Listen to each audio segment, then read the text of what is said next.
Hello नमस्कार, मी धनश्री तुमचं house क्वीनमध्ये स्वागत करते आहे. वाजलेले आहेत 5:15 आणि मी उठलेले आहे. आज मी तुम्हाला देते माझं डेली रुटीन. आरव आणि सचिन अजूनही झोपलेले आहेत. सॅटरडे आहे, आज शनिवार आहे. आजचा दिवस 5 मार्च आहे. लाईट्स ऑन करते आणि आधी आंघोळ वगैरे मी आवरून घेते आणि त्यानंतर माझं डेली रुटीन स्टार्ट होईल. हे दोघंही लोक नंतर उठतील. आधी मी आंघोळ वगैरे आवरून घेते. आंघोळ झालेली आहे माझी आणि पाणी प्यायला घेते मी. आणि माझी ही सवय आहे, तांब्याचा जो कलश आहे हा पितळेचा, तर त्याच्यामध्ये मी पाणी भरून ठेवते आणि ग्लासभर पाणी उठल्यानंतर मी पिते. कारण सवय आहे. काही जण म्हणतात की आपण काहीतरी खावं, कारण अग्निप्रदीप्त झालेला असतो पोटामध्ये आणि त्यासाठी काहीतरी खावं. पण मी जवळजवळ कितवीला होते, 7वी की 8वीला होते, तेव्हा माझ्या आत्याच्या गावी जेव्हा गेले होते गडहिंग्लजला एकदा, तर आत्या माझी वर्कआउटला जाते जास्त, म्हणजे चालायला जायची. तर तिच्यासोबत आम्ही जायचो. तिनं सवय लावली होती ही चालायला जायची, म्हणजे व्यायाम म्हणजे सकाळचं चालणं वगैरे. तर तेव्हा ती सवय लागली की आल्यानंतर 1 ग्लास पाणी प्यायचा. आधी मला पाणी प्यायला अजिबात जायचं नाही सकाळी उठल्या पण आता ती सवय लागलेली आहे पाण्याची की उठल्यानंतर 1 ग्लासभर मी पाणी पिते, त्याशिवाय मला बरं वाटत नाही. आणि ती सवय लागलेली आहे शरीराला. असंही म्हणतात की पाणी पिल्यामुळे जसं इंजिन मिळाल्यानंतर गाडी कशी चालते, तसं पाणी मिळाल्यानंतर आपल्या पोटातले जे सगळे अवयव असतात ते जागृत होतात. म्हणून मी पिते, बाकी काही नाही. तर उन्हाळ्यामध्ये मी स्विच करते प्रोडक्टला. फेससाठी क्लिन्झर जे वापरते हे विल्वाहा ब्रँडचं हनी मिक्स फेस क्लिन्झर आहे, ज्याच्यामध्ये मध आहे, ब्लॅकबेरी आहे, पपया आणि ऑरेंज पील एक्स्ट्रॅक्ट आहे. ऑइल आणि माझं जे स्किनचं ऑइल आणि ॲक्ने प्रॉन स्किन असल्यामुळे ते कंट्रोलमध्ये ठेवतं. दक्षिण भारतामध्ये मोस्टली बनवले जाते, इथले लोकली प्रोडक्ट वापरून बनवलं जातं. ऑर्गॅनिक प्रोडक्ट आहे मेन म्हणजे, आणि गरमीमध्ये मला ऑर्गॅनिक प्रोडक्टच सूट होतात. लेस म्हणजे हार्मफुल नाहीत, केमिकल्स कोणते यूज केलेले नाही आहेत. आणि जे चेहरा जेव्हा मी आता वॉश करते तर ओपन पोर्स जे आहेत तर ते पण श्रिंक करतं आणि नॅचरल ग्लो दिसतो मेन म्हणजे. तर नॉर्मली जसं यूज करते तसंच यूज करते मी हे, आणि नंतर वॉश करून टाकते. हा विल्वाहाचा ग्रेपफ्रूट लिप बाम आहे, ॲवोकाडो ऑइल, त्यानंतर शिया बटर आणि ग्रेपफ्रूट इसेन्शियल ऑइल आहे. टेक्स्चर मस्त असं एकदम लाईट टेक्स्चर आहे. मला हिवाळ्यामध्ये हेवी काहीही चालत नाही, स्किनवरती किंवा लिपवरती सुद्धा. नरिश्ड ठेवतं, मॉइश्चर ठेवतं पूर्ण होल डे लिप्स माझे, आणि कोणताही हेवी फील आहे असं वाटत नाही. आणि मस्त वाटतं, एकदम हलका हलका, आणि वाससुद्धा खूप छान आहे याचा. पॅकेजिंग तुम्हाला जवळून दाखवते. ॲल्युमिनियम बॉटल आहे आणि रियुजेबल आहे. नैसर्गिक गुणवत्ता आणि मॉडर्न सायन्स यांचा मिलाप आहे हा विल्वाहामध्ये, त्यामुळेच मला हे प्रोडक्ट आवडतात. उन्हाळ्यासाठी खास मी हे प्रोडक्ट वापरते.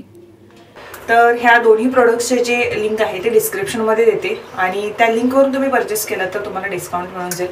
मला आता वेळ होतो, एकतर आवरायचं आता पटपट निघायचं आहे बाहेर, त्यामुळे चला रुटीन माझं परत स्टार्ट होईल आता.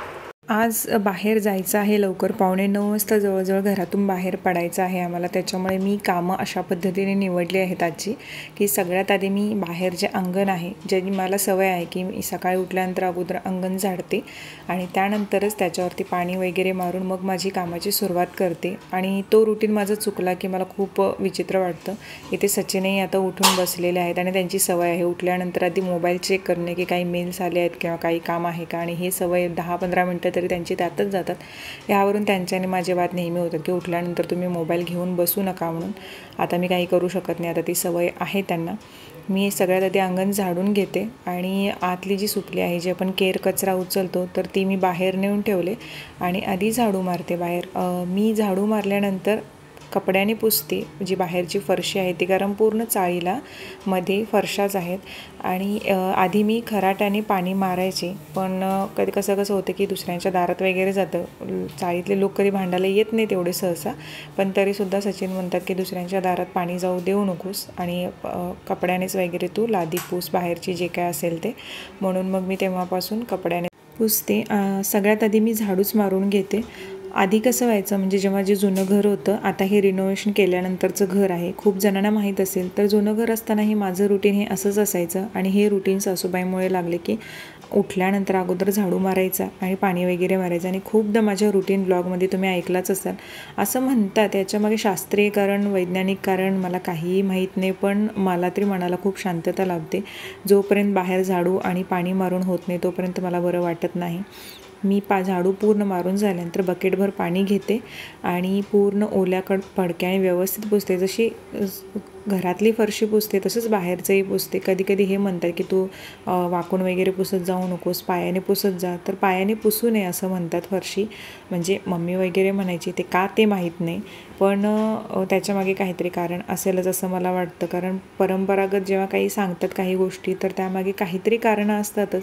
जसं की आपण म्हणतो की दारासमोर रांगोळी काढावी किंवा दारात चपला ठेवू नयेत, केरकचरा ठेवू नये. ह्यामागे वैज्ञानिक पण कारण असतंच आणि शास्त्रीय कारण पण असतंच. ते दोन्हीही कारणं समान असतात. फक्त काही लोकांनी ती मानावीत म्हणून ती अशी एक परंपरागत सांगतात आणि ज्यांना वैज्ञानिक कारणं पडतात ती लोक ते मानतात.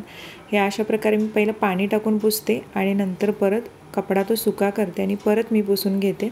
क्लीन झाल्यानंतर बाहेरचं मला एक वेगळाच आनंद मिळतो, का माहीत, पण ती सवय झालेली आहे. त्यानंतर हा जो फडका असतो तर तोही मी स्वच्छ धुवून टाकते.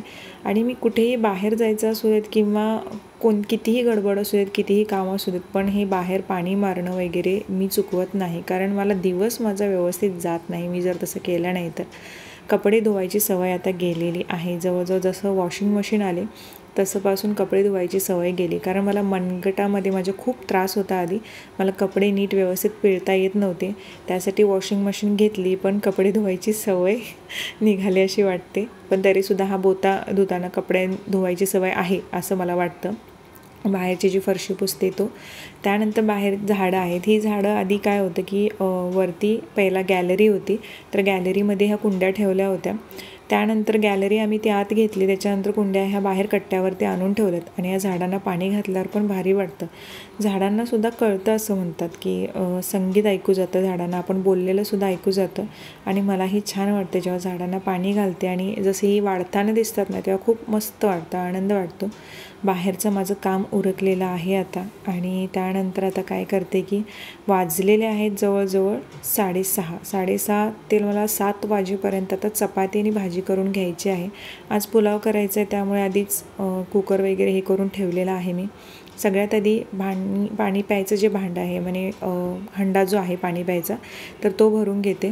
काय करते, दिवसभर मी हंडा भरून ठेवते वॉटर प्युरिफायरनं. सकाळीच भरून ठेवते, तो दिवसभर पुरतो.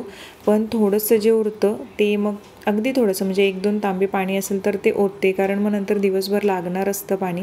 साठलेलं पाणी जास्त करून मी वापरते, कारण असं म्हणतात की साठलेल्या पाण्यामध्ये ऑक्सिजन जास्त असतो. मी आधी धुवून टाकते. यातलं थोडं जे पाणी होतं ते मी माझ्या पितळेचं जे कलश आहे त्यामध्ये भरून ठेवलं आणि थोडंसं पाणी होतं जो गाळ होता खालचा, तर ते मी ओतून टाकलं आणि आता पाणी मी परत भरून ठेवणार आहे. हे दररोज मी हंडा धुते आणि त्यानंतर पाणी भरते आणि त्यानंतर ते पाणी स्वयंपाकाला वापरते. असं नवं जुनं पाणी असं काहीही नसतं. पाणी जे तिथे नदी तलावात साठलेलं असतं तेच इकडे आपल्याकडे येत असतं. तसं पाणी भरायला लावले तशी मला परत भूक लागलेली आहे आणि मला जवळजवळ 7 वाजेपर्यंत एक पाणी पिल्यानंतर 1 तासाभरानं पोटात परत असं गरम वाटतं. त्याच्यामुळे म्हणजे ड्रायफ्रूट्स असतात ते खाते मी. कधी कधी बदाम मी भिजत टाकते, कधी कधी माझ्या लक्षात राहत नाही तर मी ते सुकामेवा तसाच खाते सकाळचं. एकदम चहा वगैरे पीत नाही. त्यानंतर आज मला पनीरची भाजी करायची होती, कारण मी आदल्या दिवशी भाजी आणून ठेवली नाही, माझ्या लक्षात नव्हतं. आणि स्पेअरला मी पनीर आणून ठेवते. कधी कधी मी घरी केलेलं पनीरसुद्धा करते, कारण घरी पनीर कसं करायचं याची रेसिपी मी माझ्या चॅनलवरती टाकलेलीच आहे. इथे हंडा भरून झालेला आहे. तर मग पनीर बाहेर काढून ठेवलं ते नॉर्मल होईपर्यंत. आणि आता चपातींचं पीठ मळून ठेवते, कारण पीठ मळून ठेवल्यानंतर ते मुरेपर्यंत मला पनीरची भाजी करून घेता येईल आणि पुलावही करता येईल. चपाती मळायची ही टेक्निक सासूबाईंच्याकडून आलेली आहे की आधी पाणी ओतायचं, त्यानंतर त्याच्यामध्ये मीठ टाकायचं आणि अंदाजाने पीठ घ्यायचं आहे. ह्या पहिला अंदाज मला समजायचा नाही, पण जसं जसं आता जवळजवळ 8 वर्ष होतील लग्नाला. एप्रिलमध्ये लग्नाला आमच्या 8 वर्ष कंप्लीट होतील एप्रिल 23ला. तर मी चपात्या करायला लग्नाच्या दुसऱ्या वर्षीपासून शिकले, म्हणजे लग्नाच्या वर्षीपासूनच शिकले. माझ्या माहेरी चपात्या कोणीही खात नाही जास्त. चपात्या कधी करतात माझ्या माहेरी, जेव्हा पाहुणे वगैरे जास्त असतात तेव्हा. सहसा चपाती आम्ही कधीही करत नाही. माझ्या गावी तरी मला आठवतही नाही की 2-3 महिन्यातून पण एकदा केली जात असेल का चपाती. सकाळ संध्याकाळ निव्वळ तांदळाची भाकरी खाल्ली जाते आमच्या भागाकडे, म्हणजे चंदगडी भागाकडे. तर इथे आल्यानंतरच मी चपाती शिकले. आधी तरी चपाती म्हणजे पापड व्हायचा, आता तरी बऱ्यापैकी जमते. 6:15 वाजेत पीठ मळून ठेवले आणि ते आरव अजूनही झोपलेला आहे माझा. इथे मग मी म्हटलं की आता पनीरची भाजी आहे ते करून घेते आणि त्यानंतर त्याला उठवते, कारण त्याचंही आज ट्युशनही आहे आणि स्कूलही आहे. त्याच्यामुळे मग म्हटलं ठीक आहे, आधी भाजी फोडणीला टाकू आणि मग पाणी तापत ठेवू. आम्ही गिझर बसून घ्यायचं की नाही याचा विचारच करतो आहे अजून, कारण का एकतर गिझरच्या बातम्या येतात, टेन्शन वाटतं की एकदम वरचं पण रूम जे बाथरूम आहे तिथं आतमध्ये आम्ही वॉशिंग मशीन ठेवलेली आहे आणि खालचं जे बाथरूम आहे तर तिथे लावू शकतो गिझर, पण तरी पण टेन्शन आहे कारण बंदिस्त जागा आहे, हवा जायला हे नाही. आणि लिकेजचं वगैरे बातम्या ऐकल्या की अरे बापरे टेन्शन असं वाटतं. तर मग तोही विचार करतो आहे. त्यामुळे मी भाजी आधी फोडणी घालून घेते, कारण मला कसं तिथं पाणी तापत ठेवायला सुद्धा हवं आहे, कारण आरव बाबांची आंघोळ आणि माझी आंघोळ, सचिन काही थंड पाण्यानेच करतात आंघोळ, पण मग त्याच्यासाठी म्हणून मी भाजी अगोदर करून घेते. आणि पनीरच्याच सिंपल भाजी करते मी, कांदा आणि टोमॅटो फोडणी टाकून. इथे सचिन उठून त्यांचं आवरत आहे, म्हणजे बेड आवरत आहे तो, आणि आरवकडे बघा तो कसा पेंगतोय. आता इथून उठून बसला, इकडं पेंगायला लागला आहे तो. रात्रीचं झोप म्हणताना झोपत नाही, त्याला बोलत बसायला आवडते, काय काय सांगत बसतोय स्कूलमधलं यातलं त्यातलं, झोप म्हणताना झोपत नाही. आणि इथून त्याला उठवून बाजूला उठवून ठेवला आहे आम्ही, तरीसुद्धा त्याचं पेंगणं सुरूच आहे. आणि इथे माझी ही एंडिंगवाली चपात्या झालेल्या. माझ्या चपात्या थोड्या मोठ्याच असतात, फुलके मला करता येत नाहीत. 7 वाजलेले आहेत आणि आरव बघा परत जाऊन सोफ्यावरती असा आडवा पडला आहे. मी त्याला हाक मारली, आरव उठतोस की नाही, तो अचानक असा जागा झाला आणि असा डोकं हलवतोय आणि एकदम बघतोय. त्याला फक्त घाबरला तर तो मलाच, नंतर बाकी कोणाला नाही. इथे माझं स्वयंपाक आवरला आहे आणि मी भांडी घासून घेते. माझं कसं होतं की जेव्हा जेव्हा सकाळचा स्वयंपाक लवकर आवरतो तेव्हा दिवसभर खूप छान जातो माझा, म्हणजे खूप सारा वेळ मिळतो. मला पुस्तकं वाचायला आवडतात आणि ज्या दिवशी मला पुस्तकं वाचायला मिळतात ना त्या दिवशी माझा दिवस खूप छान जातो. कधी कधी काही टेन्शन्स असतात आपल्या डोक्याला, सगळ्याच गोष्टी आपण सांगू शकत नाही की आपल्या आयुष्यात काय चाललं आहे, काय जशी जशी आपली ब्राईट साईड असते तशी तशी डार्क साईडसुद्धा असते, की काही गोष्टी आपल्याला आपण मनात असूनसुद्धा एखाद्याशी बोलू शकत नाही आणि मनात असूनसुद्धा आपण त्या व्यक्त करू शकत नाही. कधी कधी मनात असं ठेवावं लागतात गोष्टी आणि चेहऱ्यावरती वेगळे भाव दाखवावे लागतात. तर मग मी मोस्टली कसं असते की माझ्या मनात जे आहे ते मी बोलून टाकते समोरच्याला, पण कधी कधी काही गोष्टी नाही बोलत मी. इकडे खालचं सगळं आवरून घेतलं आहे. बाबा पण उठून खाली गेलेले आहेत. आरवला आंघोळ बाबाच घालतात आता सध्या, त्याच्यामुळे मी ते दोघांची जेव्हा आंघोळ होते तेव्हा मी वरची रूम आवरायला घेते. दररोजच वरची रूम मी झाडून घेते आणि लादी पुसते. सकाळी उठल्यानंतर वरती जेव्हा मी आले होते टॉयलेटसाठी तर वरती एक मांजर बसली होती. साईडची खिडकी जी आहे छोटीवाली खिडकी तर ती बाजूला ठेवलेली, बाजूला सारलेली, म्हणजे उघडी होती. आणि इथे मी आता जिथे झाडते ना तर ते मांजर मस्त बसली होती आणि टेडी खाली पडलेला. मी अशी घाबरली, मला तात्या विंचूच आठवला आणि नंतर बघते तर मांजर आपले म्याव करते, पांढरी शुभ्र मांजर येऊन बसली होती. मग म्हटलं आज ते आता ती कशी येऊन बसलेली, कुठून येऊन बसलेली काय माहीत. मग ते बेडशीट जी आहे ती काढली आणि दुसरी बेडशीट घालण्यासाठी मी घेतली. नेहमी आता टेन्शन येतं कारण साईडच्याच रूममध्ये आमच्या चोरी घडली होती, तर भीती वाटते. आता दरवाजे पण, वरचे खिडकीचे दरवाजे पण ओपन ठेवायला. तसं काही नसतंच घरात, जास्त पैसे पण नसतात आणि सोनं पण नसतं, एवढं सोनं नाहीच आहे माझ्याकडे मेन म्हणजे. ते पण बरं, एका वाट्यानं बरं आहे म्हणते की आपल्याकडे काही सोन्याचं नाही आहे इतकं. त्याच्यामुळे आणि किती त्या साईडच्या ताईंचं पण जे चोरी झाली त्यांचं काही ज्वेलरी वगैरे नव्हती, पण घड्याळ वगैरे बाकी छोट्या मोठ्या गोष्टी गेलंच चोरीला. आणि कोरोनामुळे तरी हे वाढलं असं मला वाटतं तरी. तर बेडशीट आता मी धुवायला काढले. टेडी तरी मी तिथं खिडकीत ठेवला. आणि हा टेडी माझी मैत्रीण नीता जी आहे ना तर तिनं आरवला गिफ्ट दिला होता जेव्हा आरव 2 वर्षांचा होता. आता आरव 7 वर्षांचा, तर 5 वर्ष झाली हा बेबी पूचा टेडी माझ्याकडे आहे आणि मी तो तसाच ठेवला नीताची आठवण म्हणून. आणि ती कधी कधी भेटते. नीतासोबतचा पण एक व्लॉग आहे जर तुम्ही पाहिला असेल तर. इथे बेडशीट जेव्हा मी घालते ना तर एक ट्रिक वापरते की तिकडच्या साईडून बेडशीट मी नेहमी आतमध्ये ओढते, म्हणजे टकिन करते, त्यामुळे ती हलत नाही. आणि कोणीही आरवने जरी दंगामस्ती केली, नाचला जरी तो, तरी ती हलणार नाही. अशा प्रकारे मी ती व्यवस्थित लावते. मला माहीत नाही गोष्टी का परफेक्ट लागतात, कोणत्याच गोष्टी कधीच परफेक्ट नसतात, माणूसही परफेक्ट नसतोच, पण तरीसुद्धा मी नीटनेटकं राहावं, म्हणजे दिसताना ते व्यवस्थित दिसावे याचा प्रयत्न करते ज्या अवेलेबल गोष्टी असतील त्यातून. तर आता हे लावून झालेलं आहे आणि मशीनमध्ये टाकण्यासाठी मी आता बेडशीट ती घेतलेली आहे. आज वर्कआउट नाही झालं तर चुकल्यासारखं वाटलं. आता सवय झाली वर्कआउटची, 6 ते 7 मध्ये मी जॉईन करते. त्याचा मला फरक जाणवला तर तुम्हालाही मी सांगेन की कोणता वर्कआउट मी जॉईन केलेला आहे आणि बऱ्यापैकी मला चेंज जाणवतो आहे 5-6 दिवसामध्येच. आता जसं बाकीचं झाडून झालेलं आहे तसं मी झाडू पण मारून घेते फरशीवरती. आणि केर कचरा जास्त म्हणजे केर कचरावरती जास्त होत नाही असा, म्हणजे झालीच तर थोडीशी धूळ, ती पण खिडकीतून आली तर तेवढीच धूळ असते. पण तरीसुद्धा मी दररोज वरती झाडू आणि फरशी पुसल्याशिवाय राहत नाही. कारण आपल्याला एकदा लागलेली सवय जर आपण मध्ये 2-3 दिवस जरी सोडली ना, तर मग कंटाळा येतो आपल्याला आणि मग एकदम काम वाढतं. पण तेच काम आपण जर दररोज करत असू ना, तर एकदम आपल्याला एखादं काम लागत नाही. म्हणजे समजा की आपण 4 दिवसातून एकदा झाडू मारू असं जर म्हटलं तर कचरा खूप साठणार आणि एखाद्या वेळ एखादा पाहुणा माणूस आला किंवा कोणीतरी आलं घर बघायला तर म्हणतील, अरे बापरे, ह्यांच्या घरात झाडू तरी मारला जातो की नाही. तर त्यासाठी मी दररोजच हे रुटीन ठेवते की झाडू वरती मारला जाईल आणि लादीसुद्धा पुसली जाईल. कारण वरती बाबा पण असतात दिवसभर, आरो पण मध्ये मध्ये नाचत राहतो आणि धूळ वगैरे साचली की आपल्याला कंटाळा येतो. झाडू मारून झालेला आहे आणि आता लादी पुसते. तर लादी पुसण्यासाठी मी वरती कपड्याचा वापर नाही करत, जो मॉप आहे तर त्याचा वापर करते आणि ते बरं पडतं, पटपट पुसून होतं. मला दुसरा घ्यायचा आहे, तो पण आरोवरती येऊन गेला कारण त्याची आंघोळ झालेली आणि त्याला कपडे पाहिजे होते. तर त्याला म्हटलं तू खाली जाऊन थांब, मी लादी पुसते आणि नंतर मग तुला कपडे घेऊनच येते खाली मी. कारण त्याचं आज स्कूल आहे हे आम्हाला अचानक समजलं होतं आणि ट्युशनला त्याचं कधी कधी असतं की मला सकाळी वेळाने उठू द्या, हे करू नका. सायकलिंग पण आता त्याचं थोडंसं राहिले कारण स्कूल जसं फुल डे सुरू झाले त्यामुळे सायकलिंग पण त्याचं राहिले. तो जायचा सायकलिंगला. आता विचार करते की त्याला सकाळी लवकर उठून एक अर्धा तास सायकलिंगला पाठवावं. हे आरवचं कपाट आहे आणि आरवचे कपडे सगळे मी वेगवेगळे ठेवलेले आहेत आणि त्यालाही ती सवय लावली की कोणतेही कपडे घेताना आधी ते व्यवस्थित घ्यायचे, पसरवून घ्यायचे नाहीत. कधी कधी घेतो, अजून परफेक्ट सवय लागणं त्याला बाकी आहे. आता मी खालची फरशी पुसून घेते. खालची फरशी मात्र मी फडक्याने पुसते कारण मला कमरेचा व्यायाम हवा असतो. पायऱ्या पण पुसत येते आणि खालची लादी पण पुसते. आपल्याला कधी कधी वाटतं की अरे आपण जिम जॉईन करायला पाहिजे वजन कमी करायला किंवा हे वर्कआउट ते वर्कआउट केले पाहिजेत. पण मला वाटतं की घरातली कामं जर स्वतःची स्वतः केली ना तर बऱ्यापैकी वर्कआउट होतो आपला. आणि माझंही तेच होतं, बऱ्यापैकी कामं मी स्वतः करते. आधी कपडेसुद्धा मी धुवायचे, पण जसं यूट्यूबचं काम बऱ्यापैकी वाढलं आणि मी बऱ्यापैकी इंटरेस्ट घेऊ लागले आणि बाकीची पण कामं जशी वाढली तसं मग मी म्हटलं की आपल्याला कपडे धुताना आपल्याला अजून त्रास होईल आणि आपला खूप सारा वेळ जाईल. जर आपल्याला करिअरकडे लक्ष द्यायचं असेल तर म्हटलं ठीक आहे आपण मशीन आणून. तसंही मला मनगटामध्ये त्रास असल्यामुळे मशीन घेणं अनिवार्य होतं.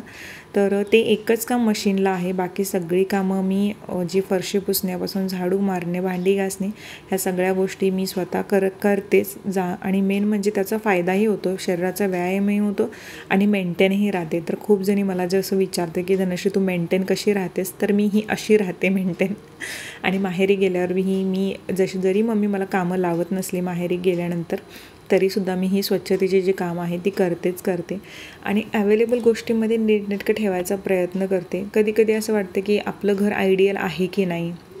कारण कधी कधी कोणीतरी म्हटलं की अरे तुम्ही चाळीत राहता का, म्हणजे कोणालाही असं वाटतं की बाहेर गेल्यानंतर कुठे आहे घर तुमचं आणि कुठे फ्लॅट आहे तुमचा, असं कधी कधी विचारलं जाते जे लोक ओळखत नाहीत. आणि मग ते आम्ही म्हटलं ना की हां आम्ही चाळीत राहतो, तर ते एक्सप्रेशन समोर त्यांचे इतके वाईट वाटतात की अरे चाळीत राहतो म्हणजे काही गुन्हा नाही आहे आणि चांगलं घर आहे, आपण घर पण स्वच्छ ठेवतो, सगळं व्यवस्थित असतं. म्हणजे चाळ ही संकल्पना लोकांच्या मनामध्ये कशा रीतीने रुचली हेच मला समजत नाही. मलाही माहीत नव्हतं. लग्न झाल्यानंतरही मी बघितले चाळ कशा असतात, रूम्स कशा असतात, पण माणसं खूप आपुलकीनं वागतात हे मात्र मी हे एकदम सांगू शकते की खूप चांगली माणसं असतात. म्हणजे जरा जरी काही जरी घडलं तरी एकदम धावून येतात की हां काय झाले किंवा काय ह्या गोष्टी मी इथे अनुभवलेल्या आहेत. जसं गावी असतं वातावरण तसंच इथे सुद्धा अनुभवलेलं आहे. त्यामुळे मी बऱ्यापैकी रुजले. आता 8 वाजलेले आहेत आणि लादी जवळजवळ पुसून झालेली आहे माझी. आणि त्यानंतर मग मी चेंज केलं कारण बाहेर जायचं होतं आणि चहा चपाती दिली सगळ्यांना, कारण चपात्या वगैरे लवकर केल्या होत्या मी. तर आरव पण घेतो आहे, आरवला पण निघायचं आहे क्लाससाठी. बाबा पण बाहेर चालून येतात 2 तास आणि मीही आणि सचिनही 8:45 निघणार होतो. त्यामुळे मग ती चहा चपाती दिली सगळ्यांना. चहा नाश्त्याची जी भांडी आहेत तर तीही मी स्वच्छ करून ठेवून निघणार आहे. तर आता आवरून झालेलं आहे माझं. आता बरोबर वाजलेले आहेत 8:30 आणि 8:30 वाजेपर्यंत मी सगळी कामं आवरलेली आहेत फायनली. आणि आता आम्ही निघालो आहोत बाहेर, एका कामासाठी निघालो आहोत. तर लगेच जाऊन आरवला स्कूलला सोडण्याच्या टायमाच्या आतमध्ये यायचं आहे. म्हणजे 11:30 12 साडेबाराला त्याला स्कूलला सोडतोय. म्हणजे 11:30 वाजेपर्यंत यायचं आहे आम्हाला. त्यासाठी लवकर आवरलं कारण शनिवारचं त्याचं स्कूल नसतं मेन म्हणजे. आणि अचानक काल मेसेज टीचरांचा आला की स्कूल आहे म्हणून. त्याच्यामुळं मग आम्ही डिसिजन घेतलं की लवकर यायचं कारण दुपारी पण कधी कधी वेळ झाला तर मग त्याला आणायला उशीर होऊ शकतो. बाबा आहे त्याच्यामुळे त्याला तर ते ट्युशनला सोडतील घेऊन येतील. तो ट्युशनवरून येईपर्यंत आम्ही दोघं पण येऊ शकतो. तर आता आम्ही निघतो. मग आजचा ब्लॉग इथेच संपवते. तुम्हाला हा कसा वाटला हे मला कमेंट करून नक्की सांगा रुटीन ब्लॉग. आणि हे रुटीन ह्याच्यामध्ये वर्कआउट आज मिस झालेला आहे कारण वर्कआउट जर करायला घेतलं असतं 1 तास तर खूप अजून वेळ झाला असता. त्यामुळे आज मॅडमना फोन करून सांगितलं की आज वर्कआउटसाठी मी अवेलेबल राहणार नाही आहे म्हणून, हजर राहणार नाही. मग ठीक आहे म्हटलं. त्याच्यामुळे मग आवरू शकले कामं आणि उद्यापासून परत तो वर्कआउट सुरूच असेल माझा. आणि डेली रुटीनसाठी परत तुम्ही एखाद्या घेण्याशी आठवड्यातून 1 ते 2 व्हिडिओ तरी तू डेली रुटीनचे टाकस तर मी प्रयत्न करेन की डेली रुटीनचा 1 ते 2 व्हिडिओ तुम्हाला देऊ शकेन मी. तर आता आम्ही निघतो. आणि हे राजश्रीला गिफ्ट केलेलं आहे बूटकट पॅन्ट. तिची अशी इच्छा होती की मी असं वापरावं, मला सूट होतं. आणि आम्ही ती आलेली आणि बाहेर गेलो होतो तेव्हा तिने सिलेक्ट केलेलं तू असं घेच म्हणून. आणि मग हे मी आज म्हटलं आज ट्राय करूया. तर मग हे पण अटायर कसं वाटते ते सांगा. आणि चला आजचा ब्लॉग इथेच संपवते. परत मी छान असा ब्लॉग घेऊन तुमच्यासाठी हजर राहीन. तोपर्यंत धन्यवाद. मला रजा द्या. चला.